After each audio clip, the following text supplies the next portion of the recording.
নেহা শর্মা, যিনি ছিলেন একজন তরুণ ও সুন্দরী আইপিএস অফিসার, এক রাতে ছেঁড়া পুরনো কাপড় পরে ফকিরের মতো বেশে গাধার পিঠে সওয়ার হলেন।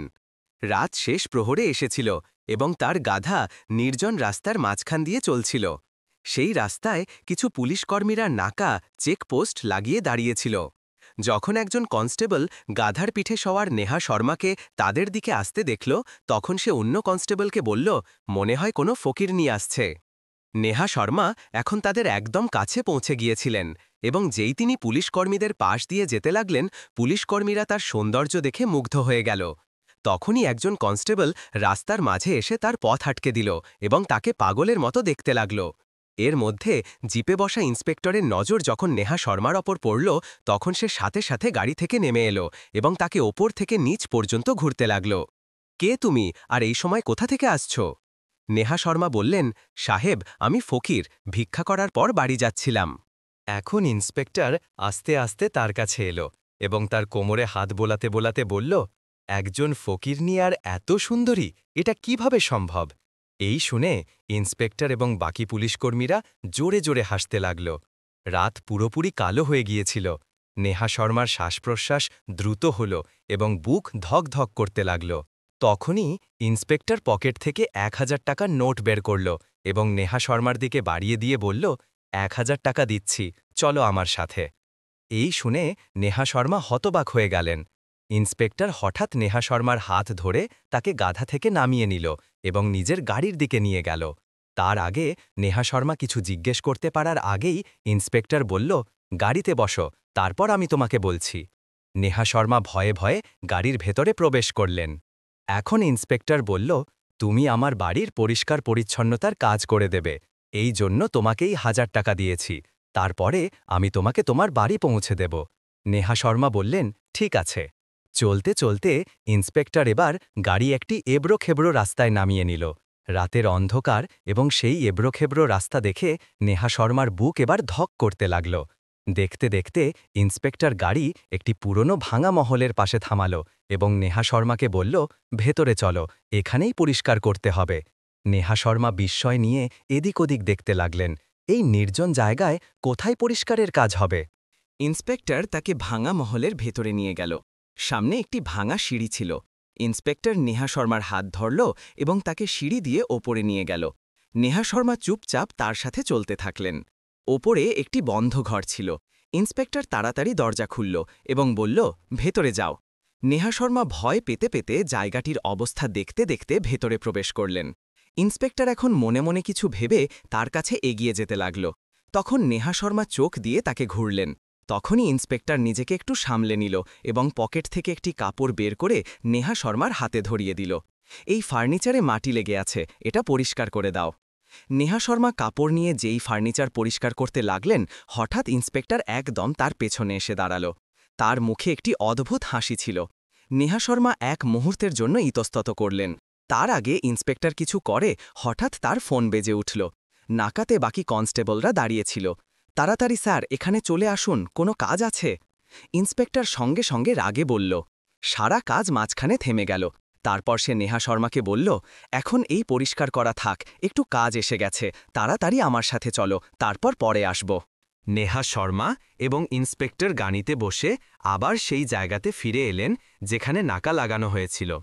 ইন্সপেক্টর কনস্টেবলদের সাথে কিছু কথা বলল এবং তারপর নেহা শর্মার কাছে এসে বলল, চলো এবার যাই, কাজ শেষ হয়ে গেছে। নেহা শর্মার এখন ইন্সপেক্টরের ওপর একটু সন্দেহ হতে শুরু করেছিল। তিনি বললেন, আমি এবার যাচ্ছি, এই ১,০০০ টাকা ফেরত নিয়ে নিন। কিন্তু ইন্সপেক্টর বলল, তাড়াতাড়ি সাথে সাথে গাড়িতে বসো, পরিষ্কার তো করতে হবে, তারপর তোমাকে বাড়িও ছেড়ে দেব। নেহা শর্মা গাড়িতে বসে গেলেন এবং নিজের মনে বললেন, দেখি এ কত দূর যায়। ইন্সপেক্টর এবার গাড়িকে রাস্তার অন্য দিকে নিয়ে যেতে লাগল এবং মনে মনে বলতে লাগল, ওখানে ভাঙা মহলে ঠিক হবে না, একে অন্য জায়গায় নিয়ে যাই। রাত পুরোপুরি কালো হয়ে গিয়েছিল। গাড়ি এবার কালা বন, কালো জঙ্গলের দিকে এগোতে লাগল। নেহা শর্মা এটা দেখে মনে মনে একটু ভয় পেলেন, কিন্তু যেহেতু তিনি আইপিএস অফিসার ছিলেন, তাই তিনি নিজেকে সামলে নিলেন। ইন্সপেক্টর হঠাৎ ঘন কালা বনের মাঝখানে গাড়ি থামিয়ে বলল, চলো নামি। নেহা শর্মা অবাক হয়ে বললেন, এখানে? এখন এখানে কি কাজ, কেন এনেছ? ইন্সপেক্টর তার হাত ধরল। এসো তো সঠিক বলছি। দুজনে জঙ্গলের ভেতরে হেঁটে চলতে লাগল। কিছু দূরত্বে কাপড়ের একটি ঝুপড়ি ছিল।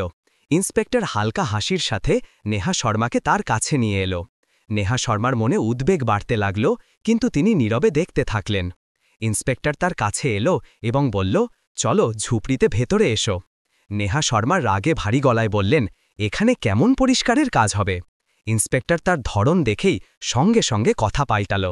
তুমিও না, অন্য কিছু ভেবে নাও। 1 মিনিট অপেক্ষা করো, আমি তোমাকে বোঝাচ্ছি। এই বলে সে ঝুপড়ির ভেতরে প্রবেশ করল। ভেতরে গিয়ে মনে মনে বলল, জোর করব না, বাইরে গিয়ে আবার মুখ খুলে না দেয়। কয়েক মুহূর্ত পর ইন্সপেক্টর হাসতে লাগল। এ কি মনে করে এমনিতেই যেতে দেব? কিছুক্ষণ পর সে বাইরে এলো। নেহা শর্মা অবাক হয়ে তাকে দেখতে লাগলেন। এসব কি ব্যাপার? ইন্সপেক্টর কথাটা ঘুরিয়ে বলল, এতটা জানা গিয়েছিল যে এখানে কোনো চোর লুকিয়ে আছে, কিন্তু মনে হয় পালিয়ে গেছে। এখন ইন্সপেক্টর নেহা শর্মার কাছে এলো এবং বলল, 1 মিনিট এখানেই দাঁড়াও, নড়বে না, আমি এক্ষুনি আসছি। এবার ইন্সপেক্টর গাড়ির দিকে যেতে লাগল। নেহা শর্মা পেছন থেকে অবাক হয়ে দেখতে থাকলেন যে কি ব্যাপার। দেখতে দেখতে ইন্সপেক্টর গাড়ি থেকে একটি লাল রঙের পোশাক বের করে আনল এবং নেহা শর্মার হাতে ধরিয়ে দিয়ে বলল, এই স্যুটটা পরে নাও। নেহা শর্মা হতভম্ব হয়ে গেলেন যে এই ঘন জঙ্গলের মাঝখানে এই কাপড় বদলাতে কেন বলছে। এর আগে যে তিনি ইন্সপেক্টরকে কিছু জিজ্ঞেস করতে পারেন, ইন্সপেক্টর তার চোখের দিকে সরাসরি তাকিয়ে নিষ্পাপ ভঙ্গিতে বলল, ওহ, তোমার কাপড়গুলো তো বেশ পুরনো হয়ে গেছে তাই না? ঝুপড়িতে গিয়ে এটা পরে নাও। নেহা শর্মার কিছু ঠিক লাগল না, কিন্তু তবুও তিনি সেই কাপড় নিলেন এবং ঝুপড়ির ভেতরে চলে গেলেন। কিছুক্ষণ পর যখন তিনি একটি লাল রঙের পোশাকে বাইরে এলেন, তখন তাকে অত্যন্ত সুন্দর লাগছিল। ইন্সপেক্টর যখন তার দিকে দেখল, তখন যেন সঙ্গে সঙ্গে নিজের হুঁশ হারিয়ে ফেলল এবং পাগলের মতো তার দিকে এগিয়ে আসতে লাগল। যেই সে তার একদম কাছে পৌঁছাল, নেহা শর্মা হঠাৎ কাশি দিলেন। ইন্সপেক্টর সেখানেই থেমে গেল। রাত পুরোপুরি কালো হয়ে গিয়েছিল এবং যখন নেহা শর্মার এই ঘন জঙ্গলের মাঝে এই সব ঠিক লাগল না, তখন তিনি সঙ্গে সঙ্গে সেখান থেকে হাঁটতে শুরু করলেন এবং গাড়ির কাছে এসে দাঁড়ালেন। ইন্সপেক্টর তখনও সেখানেই দাঁড়িয়ে তাকে ঘুরছিল এবং মনে মনে বলছিল, এখন কত সুন্দর লাগছে। তখনই নেহা শর্মা জোরে বললেন, কাজ শেষ হয়ে গেছে তো চলি। ইন্সপেক্টর যেন সঙ্গে সঙ্গে একটা ধাক্কা খেল এবং বলল, ওহ আচ্ছা আচ্ছা চলো। তারপর সে দ্রুত গাড়ির দিকে এলো এবং দুজনে গাড়িতে বসে গেল। এখন গাড়ি সেই ঘন জঙ্গল থেকে অন্য একটি রাস্তার দিকে এগিয়ে চলছিল। তখনই নেহা শর্মা বললেন, এবার আমাকে বাড়ি ছেড়ে দিন, রাত অনেক হয়ে গেছে। কিন্তু ইন্সপেক্টর তাকে এমনিতেই কথাই ছাড়তে যাচ্ছিল। সে কথা ঘুরিয়ে বলল, ও আচ্ছা ঠিক আছে, এখনই ছেড়ে আসছি, কিন্তু মনে হচ্ছে তুমি কিছু ভুলছ। নেহা শর্মা তখনও মনে মনে ভাবছিলেন যে তিনি এমন কি ভুলছেন। তখনই গাড়ি জঙ্গল থেকে বেরিয়ে একটি পাহাড়ি এলাকার দিকে যেতে লাগল। নেহা শর্মা গাড়ির বাইরে দেখলেন তো তাকে চারদিকে পাহাড়ের পর পাহাড় নজর আসতে লাগল এবং দেখতে দেখতে ইন্সপেক্টর এবার গাড়ি একটি নির্জন উঁচু টিলার পাশে থামিয়ে দিল। হঠাৎ সে গাড়ি থেকে বেরিয়ে বাইরে এলো। নেহা শর্মা গাড়িতে বসে বিস্ময় ও ভয় নিয়ে এটা দেখতে থাকলেন। তখনই ইন্সপেক্টর হাসতে হাসতে নিজের মনে বলতে লাগল, এই জায়গাটা ঠিক লাগছে, কিন্তু যদি এটাও না হয় তাহলে অন্য কোনোটা ঠিক। ও কি জানে আমার কাছে কত ঠিকানা আছে। হ্যাঁ হ্যাঁ হ্যাঁ। তখনই ইন্সপেক্টর বাইরে থেকে গাড়ির দরজা খুলতে খুলতে নেহা শর্মাকে বলল, বাইরে এসো। নেহা শর্মার সন্দেহ হয়ে গিয়েছিল যে তার সাথে এবার কিছু ভুল হতে চলেছে, কিন্তু তবুও তিনি মিশনটি জারি রাখার জন্য ভয় পেতে পেতে গাড়ি থেকে পা বাইরে সেই নির্জন ও ফাঁকা পাহাড়ের মাঝখানে রাখলেন। রাত শেষ প্রহর ছিল এবং এখানে দূর দূর পর্যন্ত কোনো মানুষের নাম নিশানো ছিল না। এখন নেহা শর্মা বললেন, এখানে কেন এনেছ? এখানে কোনো কাজ? ইন্সপেক্টর তার কথার কোনো জবাব দিল না এবং বলল, সময় কম, তাড়াতাড়ি এসো, আমার পেছনে পেছনে। দেখতে দেখতে ইন্সপেক্টর এবার উঁচু টিলার ওপরে চড়তে লাগল এবং একটু ওপরে গিয়ে যখন নিচে উঁকি মারল, তখন নেহা শর্মা সেখানেই দাঁড়িয়েছিলেন। হঠাৎ ইন্সপেক্টর বলল, তুমি ওখানে কেন দাঁড়িয়ে আছো? এসো ওপরে তুমি। নেহা শর্মা এদিক ওদিক দেখলেন। ভয়ঙ্কর পাহাড়গুলো রাতের অন্ধকারে আরও বেশি ভয়াবহ লাগছিল। এখন নেহা শর্মা তার পেছনে পেছনে ওপরে উঁচু টিলার ওপর চড়তে লাগলেন। ইন্সপেক্টর যখন তাকে নিজের পেছনে আসতে দেখল, তখন মুচকি হাসল এবং বলল, তাড়াতাড়ি তাড়াতাড়ি তাড়াতাড়ি এসো, পাহাড়টা বেশ উঁচু। এখন ইন্সপেক্টর এবং নেহা শর্মা পাহাড়ের সবচেয়ে উঁচু চূড়ায় পৌঁছে গিয়েছিলেন। নেহা শর্মা যেই চূড়ার কিনারায় গিয়ে নিচে উঁকি মারলেন, সেখানে হাজার হাজার ফুট গভীরতা ছিল।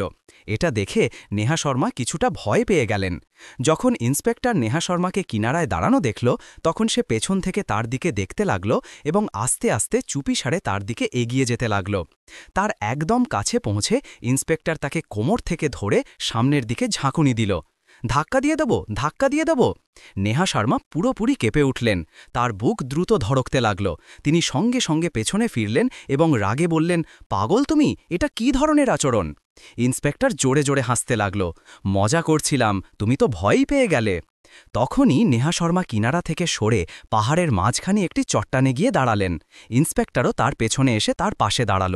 নেহা শর্মা শক্ত গলায় বললেন, এখন কি আমি জিজ্ঞেস করতে পারি যে রাতের এই অন্ধকারে এই নির্জন পাহাড়ের ওপরে আসার কী উদ্দেশ্য? তখনই ইন্সপেক্টর মুচকি হাসতে হাসতে বলল, উদ্দেশ্যও জানতে পারবে, একটু সবর তো করো, এসো আমার সাথে। দেখতে দেখতে এবার ইন্সপেক্টর পাহাড়ের শেষ অংশের দিকে যেতে লাগল, যেখানে খেজুর পাতার তৈরি একটি ঝুপড়ি ছিল। ঝুপড়ির কাছে পৌঁছে ইন্সপেক্টর পেছনে নেহা শর্মাকে আওয়াজ দিল, তাড়াতাড়ি এসো। ওদিকে নেহা শর্মা সেখানেই দাঁড়িয়ে নিজের মনে বললেন, জানি না এই ইন্সপেক্টরের মনে কি চলছে, কিন্তু আমাকে আমার কাজও তো পুরো করতে হবে। নেহা শর্মা এবার এই ভয়ঙ্কর ও নির্জন পাহাড়ের উপরে আস্তে আস্তে ঝুপড়ির দিকে আসতে লাগলেন। রাত পুরোপুরি ছেয়ে গিয়েছিল এবং আকাশও পুরোপুরি কালো হয়ে গিয়েছিল। এবং যেই নেহা শর্মা ঝুপড়ির কাছে পৌঁছালেন, ইন্সপেক্টর তার খুব কাছে এলো এবং তার হাত ধরে ধীর স্বরে বলতে লাগল, তুমি কতদিন এই গরিবের জীবনযাপন করতে থাকবে? আমার কাছ থেকে এইসব দেখা যায় না। তুমি এত সুন্দর আর তরুণী, তোমার তো মহলে থাকা উচিত ছিল। নেহা শর্মা এবার বুঝে গিয়েছিলেন যে ইন্সপেক্টর কি বলতে চাইছে। তিনি আস্তে আস্তে নিজের পা পেছনের দিকে সরাতে লাগলেন এবং ইন্সপেক্টর তার চোখে দেখতে দেখতে তার দিকে এগিয়ে আসতে লাগল। এখন নেহা শর্মা পেছনে হটতে হটতে কিনারায় পৌঁছে গিয়েছিলেন এবং পাহাড়ের সেই উঁচু চূড়া থেকে নিচের গভীরতায় পড়তে যাওয়ারই উপক্রম যে ইন্সপেক্টর হঠাৎ সঙ্গে সঙ্গে তার হাত ধরে ঝাঁকুনি দিয়ে নিজের দিকে টেনে নিল। তিনি ইন্সপেক্টরের বুকে এসে পড়লেন। ইন্সপেক্টরের মুখে একটি অদ্ভুত হাসি এলো এবং নেহা শর্মার বুক দ্রুত ধড়কতে লাগল। তিনি চোখ বন্ধ করে দ্রুত দ্রুত শ্বাস নিচ্ছিলেন যে, ধন্যবাদ, বেঁচে গেলাম। আর ইন্সপেক্টর মনে মনে মুচকি হাসছিল। তখনই ইন্সপেক্টর তাকে বাহু থেকে ধরে ঝুপড়ির কাছে নিয়ে যেতে লাগল। ধন্যবাদ, আমি তোমাকে বাঁচিয়ে দিলাম, নয়তো তোমার আজ কাজ শেষ হয়ে যেত। এখন রাত নিজের পুরো চরম পর্যায়ে পৌঁছে গিয়েছিল এবং শীতের ঢেউ নেহা শর্মার শরীরকে কাঁপাতে লাগল। দেখতে দেখতে ইন্সপেক্টর ঝুপড়ির ভেতরে প্রবেশ করল এবং ভেতর থেকে বলতে লাগল, বাইরে খুব ঠান্ডা, ভেতরে এসো। নেহা শর্মা, যিনি ঠান্ডা থেকে এমনিতেই কাঁপছিলেন, তিনি বেশি কিছু না ভেবেই এবার ঝুপড়ির ভেতরে প্রবেশ করলেন। তখনই ইন্সপেক্টর নিচে একটি চাদর বিছালো এবং বলল, এখানে বসে যাও। নেহা শর্মা এদিক ওদিক দেখতে দেখতে নিজের কাপড় ঠিক করে নিচে বসে গেলেন। হঠাৎ ইন্সপেক্টর তার একদম কাছে এসে বসে গেল এবং বলল, এই জায়গাটা কেমন? নেহা শর্মা, যার আগে থেকেই ইন্সপেক্টরের আচরণে সন্দেহ হয়েছিল, তিনি সঙ্গে সঙ্গে উঠে দাঁড়ালেন। এই জায়গাটা আমার একেবারেই ঠিক লাগছে না, চলো এখনই চলি। তিনি সঙ্গে সঙ্গে ঝুপড়ি থেকে বাইরে বের হতে লাগলেন। তখনই ইন্সপেক্টর তার কাছে এলো এবং তাকে বাহু থেকে ধরে বলল, 1 মিনিট অপেক্ষা করো, যে কাজ আমরা এখানে করতে এসেছিলাম সেটা তো বাকিই রয়ে গেল। নেহা শর্মা অবাক হয়ে তার দিকে দেখতে লাগলেন। কি কাজ বাকি রয়ে গেছে? ইন্সপেক্টর বলল, এসো, আমার সাথে এসো। এখন ইন্সপেক্টর তাকে সেই পাহাড়ের অন্য রাস্তা দিয়ে নিচে নামিয়ে নিয়ে গেল, যেখানে একটি বেশ গভীর গর্ত তৈরি করা ছিল। ইন্সপেক্টর এবার গর্তের ভেতরে নেমে গেল এবং সেখান থেকে একটি স্যুটকেস বাইরে নিয়ে এলো। নেহা শর্মা বিস্ময় নিয়ে এটা দেখতে থাকলেন। হঠাৎ ইন্সপেক্টর নেহা শর্মার হাত নিজের হাতে নিতে নিতে বলল, যদি তুমি চাও তাহলে এই স্যুটকেস তোমার হতে পারে। তখনই ইন্সপেক্টর সেই স্যুটকেস খুলল, তো সেটা টাকায় ঠাসা ছিল। এখন ইন্সপেক্টর মুচকি হেসে বলল, হ্যাঁ করো তো, এগুলো তোমারও হতে পারে। নেহা শর্মার মুখে একটুখানি মুচকি হাসি এলো। তখনই নেহা শর্মা বললেন, কিন্তু এখন এখান থেকে চলো, পরে কথা বলে নেব। তারপর দুজনে সেই পাহাড় থেকে নিচে নেমে গাড়ির কাছে এসে গেল। টাকা দেখে নেহা শর্মার আচরণ সঙ্গে সঙ্গে পাল্টাতে শুরু করেছিল। তিনি তখনই ইন্সপেক্টরের কাছে এসে মুচকি হেসে বললেন, সত্যিই কি এই টাকাগুলো আমার হয়ে যাবে? ইন্সপেক্টর হেসে বলল, হ্যাঁ। এখন নেহা শর্মা নিজে নিজেই গাড়িতে বসে গেলেন এবং ইন্সপেক্টরকে বললেন, এসো চলি, কোথায় যেতে হবে? ইন্সপেক্টর গাড়ির ভেতরে বসে গেল। গাড়ি এবার পাহাড়ি এলাকা থেকে বেরোতে লাগল। নেহা শর্মা ইন্সপেক্টরকে বললেন, তোমার কাছে কি আরও জায়গা আছে? ইন্সপেক্টর বলল, হ্যাঁ, অনেক জায়গা আছে।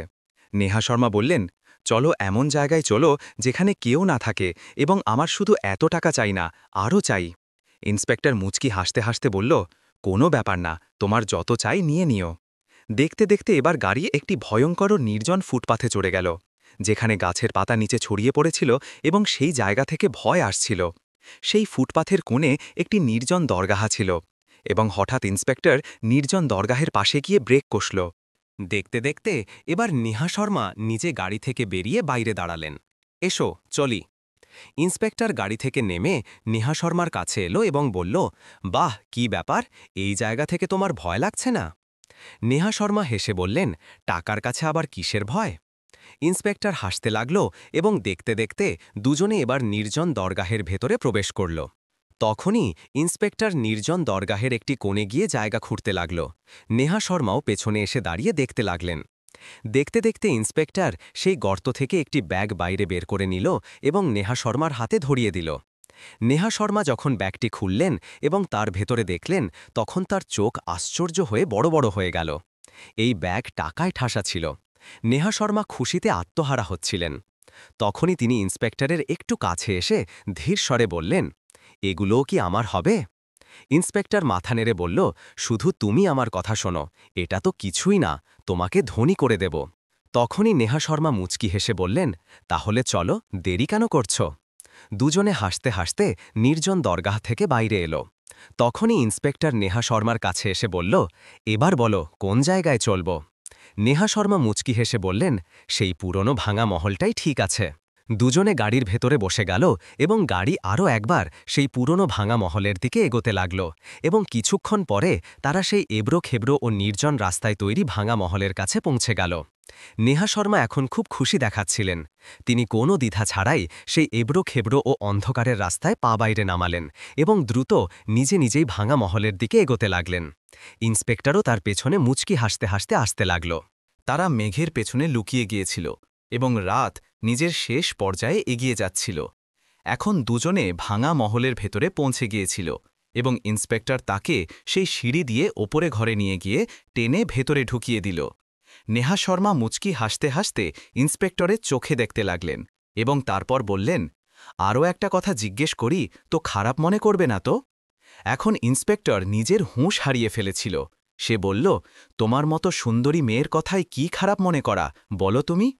নেহা শর্মা ভালোবাসা দিয়ে তার চোখে দেখতে দেখতে বললেন, তোমার কাছে কি আরও টাকা আছে? ইন্সপেক্টরের মাথায় অন্য কোনো নেশা সওয়ার ছিল। সে হঠাৎ নেহা শর্মার হাত ধরল এবং তাকে একটি কোণে নিয়ে গেল, যেখানে একটি বন্ধ আলমারি দাঁড়িয়েছিল। সে আলমারি খুলল তো এটা পুরো টাকায় ভরা ছিল। এটা দেখেই নেহা শর্মার সঙ্গে সঙ্গে চিৎকার করে উঠলেন, ওহ, এত সব টাকা!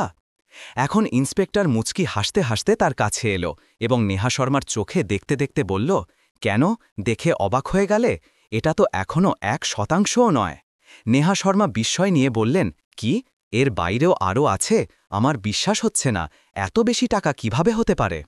ইন্সপেক্টর বলল, তোমার মতো সুন্দরী আর তরুণী মেয়ের সাথে ভালা আমি মিথ্যা কথা কেন বলবো?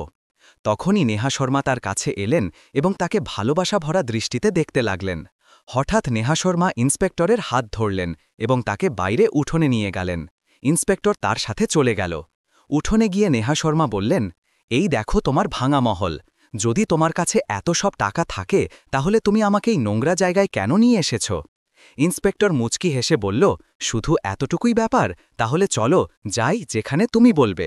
এখন তারা গাড়িতে বসে গেল এবং দেখতে দেখতে গাড়ি শহরের দিকে প্রবেশ করল এবং একটি বড় শানদার প্রাসাদের ভেতরে ইন্সপেক্টর গাড়ি ঘুরিয়ে দিল।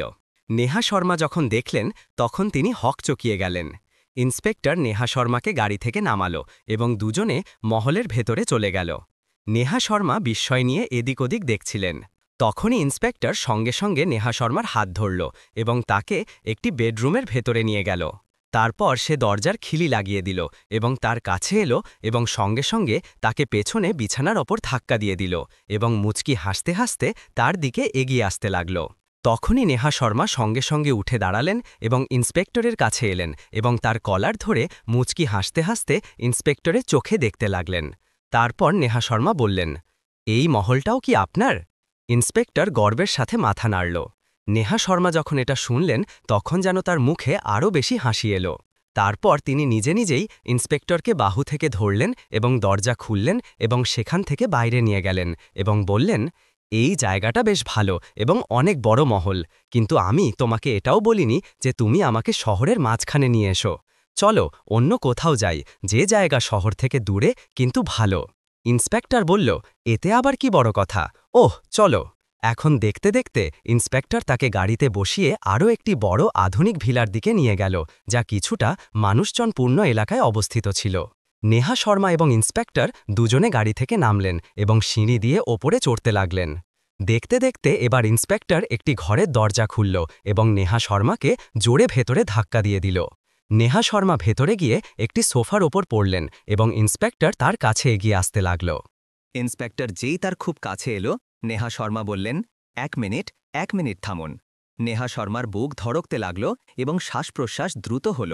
তখনই নেহা শর্মা বললেন, এক মিনিট, একটু জলের এক ঢোক দেবেন? ইন্সপেক্টর পাশে রাখা গ্লাসে জল ভরে নেহা শর্মাকে দিয়ে দিল। তখনই নেহা শর্মা ইন্সপেক্টরকে দেখে হাসতে শুরু করলেন। হ্যাঁ, এখন বলুন, কি মেজাজ? ইন্সপেক্টরও হাসতে লাগল। নেহা শর্মা নিজে নিজেই তার কাছে এগিয়ে আসতে লাগলেন এবং ইন্সপেক্টরের কাছে এসে তার চুল আদর করতে করতে বললেন, আচ্ছা, আমার বিশ্বাস হয় না যে এত সব টাকা কারো কাছে থাকতে পারে। এটা কি নকল তো না? ইন্সপেক্টর হেসে বলল, পাগল হয়ে গেছো, কি আসল?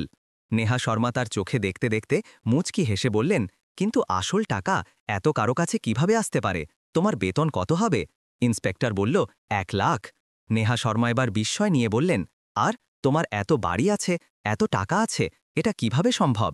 ইন্সপেক্টর, যার মাথায় অন্য কোনো নেশা সওয়ার ছিল, সে নেহা শর্মার কথাগুলো বুঝতে পারছিল না। নেহা শর্মা তার কাছে বসেছিলেন এবং তার চোখে দেখতে দেখতে প্রশ্ন করতে লাগলেন। তখনই ইন্সপেক্টর বড় বড় কথা বলা শুরু করে দিল এবং বলল, আমি তো একজন ইন্সপেক্টর, বেতন দিয়ে কি পুরো হয়? নেহা শর্মা মুচকি হেসে আরও একবার তার চোখে দেখলেন এবং ভালোবাসা ভরা গলায় বললেন, তাহলে কিভাবে হয়? ইন্সপেক্টর, যে আগে থেকেই তার রূপ ও যৌবনের দিওয়ানা হয়ে বসেছিল, সে বলতে লাগল যে এই টাকা উপরের টাকা, যা দুর্নীতি থেকে উপার্জন করা হয়েছে এবং গরিব মানুষদের কাছ থেকে লুট করা মাল। ইন্সপেক্টর নিজের গর্বের সাথে হাসতে হাসতে বলছিল যে সে কখন কাকে কিভাবে লুটেছে এবং সে সব টাকা কোথায় গিয়ে লুকিয়ে রেখেছে। তার কত মহল, কত বাংলো আছে, কখন কোন গরিবের সাথে জ্যাত্তি অত্যাচার করেছে এবং তার কাছ থেকে টাকা ছিনিয়ে নিয়েছে। নেহা শর্মা তাকে ভালোবাসা ভরা দৃষ্টিতে দেখতে থাকলেন এবং এই সব কথা শুনতে থাকলেন। ইন্সপেক্টর নিজের সমস্ত রহস্য উগরে দিয়েছিল। নেহা শর্মা এখনও তার সাথে ভালোবাসা দিয়ে কথা বলছিলেন। ইন্সপেক্টর মুচকি হেসে বলল, হ্যাঁ, এখন কি মেজাজ, আমাকে মানো তো? নেহা শর্মা মুচকি হেসে তার কাছে এলেন এবং বললেন, সত্যি, আমি আপনাকে মেনে নিলাম। আমি ভাবিনি যে এত তাড়াতাড়ি আপনি সবকিছু উগরে দেবে। ইন্সপেক্টর সঙ্গে সঙ্গে চমকে গেল। এটা কি বলছো তুমি? তখনই নেহা শর্মা নিজের গলার সাথে লাগানো একটি পিন বাইরে বের করলেন, যা ছিল একটি গোপন ক্যামেরা। এটা দেখে ইন্সপেক্টর হতাশার শিকার হল এবং নেহা শর্মার পেছনে দৌড়াতে লাগল। এই পিনটা আমাকে দাও, আমাকে দাও, তোমাকে আমি ছাড়ব না, তোমাকে বরবাদ করে দেব। হঠাৎ ইন্সপেক্টর নেহা শর্মার কাছে এলো এবং তার বাহু ধরে ফেলল। নেহা শর্মা একটি জোরদার চড় ইন্সপেক্টরের মুখে মারলেন এবং সে দূরে গিয়ে পড়ল। তার কান থেকে ধোঁয়া বের হতে লাগল। সে তার আগে আবার ওঠার চেষ্টা করে যে দেখতে দেখতে কমান্ডোদের দল সেখানে পৌঁছে গেল এবং তারা এসে ইন্সপেক্টরকে ধরে ফেল। নেহা শর্মা আরও একবার ইন্সপেক্টরের কাছে এলেন এবং তাকে একটি জোরদার লাথি মারলেন। ইন্সপেক্টর ধরাম করে পড়ল। নেহা শর্মা বললেন, হ্যাঁ, তাকে নিয়ে যাওয়ার আগে আরও একটা কথা বলে দিই। কমান্ডোরা তাকে ধরে সেখানেই দাঁড়িয়ে গেল। নেহা বললেন, আইপিএস বিভাগ তোমার দুর্নীতি এবং অবৈধ কাজের সুরাক পেয়ে গিয়েছিল। তুমি এত সহজে ধরা পড়ার মতো ছিলে না।